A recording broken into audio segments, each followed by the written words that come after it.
உனக்கு பரிந்துரைக்கப்பட்ட கடமைகளை செய்ய உனக்கு உரிமை உண்டு. ஆனால் உன் செயல்களின் பலன்களைப் பெற உனக்கு உரிமை இல்லை. ஒருபோதும் உன் செயல்களின் முடிவுகளுக்கு நீயே காரணம் என்று கருதாதே, அல்லது செயலற்ற தன்மையுடன் இணைந்து இருக்காதே. அர்ஜுனா, வெற்றி தோல்வி மீதான பற்றுதலை கைவிட்டு உன் கடமையை செய்வதில் உறுதியாக இரு. அதுவே சமநிலை யோகம் என்று அழைக்கப்படுகிறது.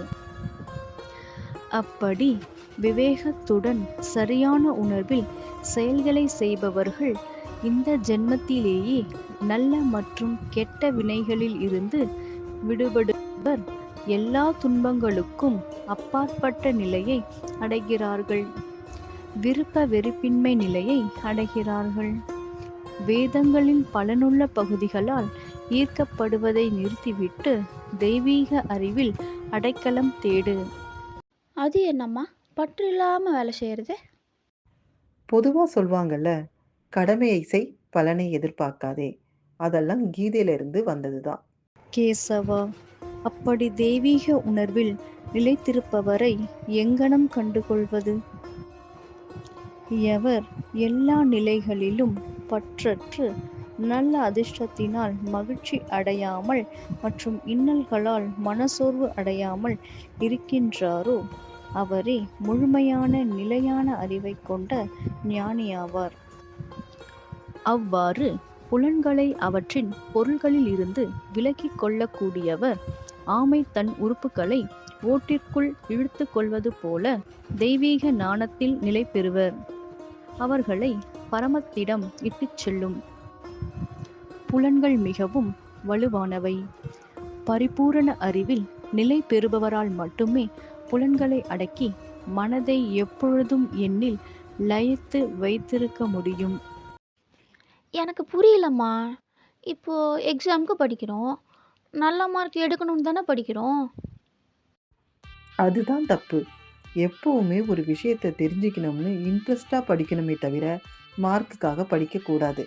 அது உன்னை ஒரு வட்டத்துக்குள்ளே சுருக்கிடும். ஒரு விஷயத்த இன்ட்ரெஸ்டாக செஞ்சு பாரு, அதில் ரிசல்ட்டே சரியாக வரலன்னா கூட நீ சாட்டிஸ்ஃபைடாக இருப்ப. அப்போது மார்க் முக்கியம் இல்லையா? நான் மார்க் கம்மியாக எடுத்தால் என்ன ஒன்றும் சொல்ல மாட்டீங்கள்ல, என்னை திட்ட மாட்டீங்கள்ல?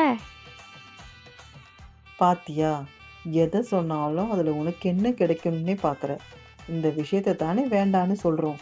ரிசல்ட் மேலேயே உங்கள் ஃபோக்கஸ் இருந்துச்சுன்னா செய்கிற வேலையை கூட சரியாக செய்ய முடியாது. சரியாக செய்ய முடியாதுன்னு எப்படி சொல்கிறீங்க? ஃபோக்கஸாக தானே செய்கிறோம். அது வேலை மேலே இருந்தா என்ன, ரிசல்ட் மேலே இருந்தா என்ன, ரெண்டும் ஒன்று தானே. இப்போது என்னதான் நல்லா படிச்சிருந்தாலும் எக்ஸாமில் லாஸ்ட் 10 மினிட்ஸ்னு சொன்ன உடனே உனக்கு டென்ஷன் ஆகுதுல்ல. நிறைய சமயம் படித்ததை கூட மறந்துட்டேன்னு சொல்லுவல. ஆமாம். அது ஏன் அப்படி மறக்குது? அது இன்னும் எழுத வேண்டியது இருக்கே, டைம் பத்தாமல் போயிருமோன்னு கொஞ்சம் டென்ஷன் ஆயிடுதுமா. அந்த பதட்டம் எப்படி வருது?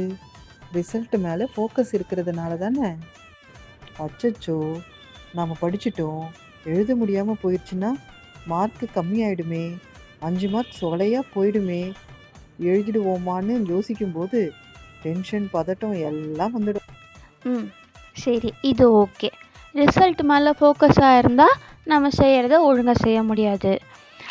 ஆனால் ரிசல்ட் மேலே ஃபோக்கஸ் இல்லாமல் இன்ட்ரெஸ்டாக பண்ணால் நல்லா செய்வோன்னு எப்படி சொல்கிறீங்க?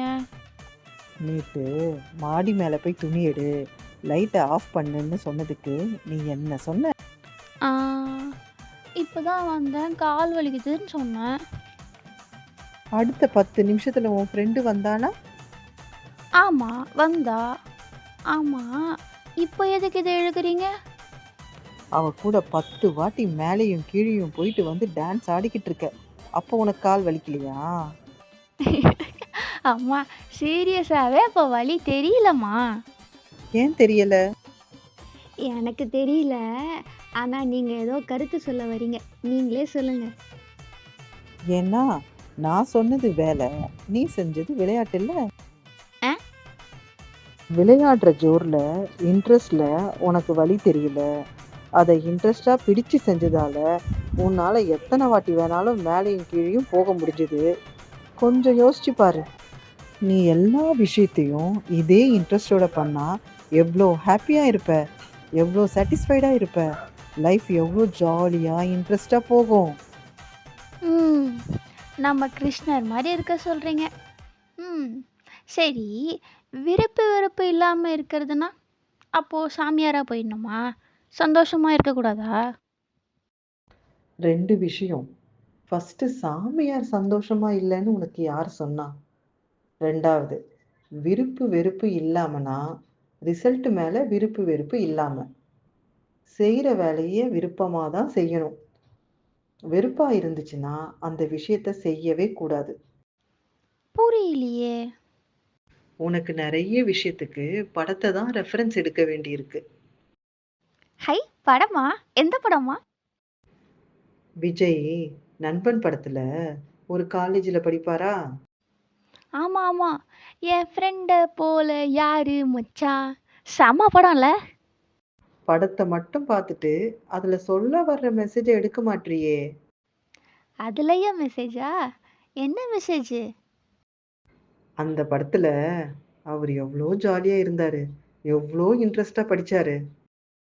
ஆமாம், அதில் அவர் டிகிரி கூட வாங்க மாட்டார். இன்ஜினியரிங்கே எவ்வளோ இன்ட்ரெஸ்டாக ஜாலியாக என்ஜாய் பண்ணி படித்தார். கரெக்ட். அவர் டிகிரிக்காக படிக்கல இல்லையா? ஆமாம். அதே அதே செய்கிற வேலைய இன்ட்ரெஸ்டா ஜாலியா என்ஜாய் பண்ணி செஞ்சா நம்ம லைஃபும் இன்ட்ரெஸ்டா ஜாலியா என்ஜாயபிளா இருக்கும்.